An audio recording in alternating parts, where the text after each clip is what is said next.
সেটা হচ্ছে সাইয়েদনা আদম আলাইহিস সালাম। ওনাকে বলে দেওয়া হয়েছিল তুমি পৃথিবীতে বাঁচবে 1000 বছর। সাইয়েদনা আদমের সামনে অনেকগুলো রূহ রাখা হলো। সাইয়েদনা আদম বললেন এরা কারা? আল্লাহ বললেন তোমার বংশধর।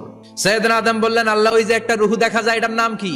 এটা তোমার ছেলে দাউদ, সে দুনিয়াতে নবী হয়ে আসবে। সাইয়েদনা আদম বললেন মাবুদ আমার ছেলে দাউদের কত বছর হায়াত আপনি দিয়েছেন? আল্লাহ বললেন মাত্র 40 বছর। সাইয়েদনা আদম বললেন মাবুদ এত ফুটফুটে সুন্দর আমার ছেলে দাউদ মাত্র 40 বছর দিলেন কেন? আল্লাহ আপনি বাড়ায়া দেন, আল্লাহকে বাড়ানো যাবে না, লেখা হয়ে গেছে। সাইয়েদনা আদম বললেন আমার 1000 বছর থেকে 60 বছর আমি আমার ছেলেরে দিয়ে দিলাম।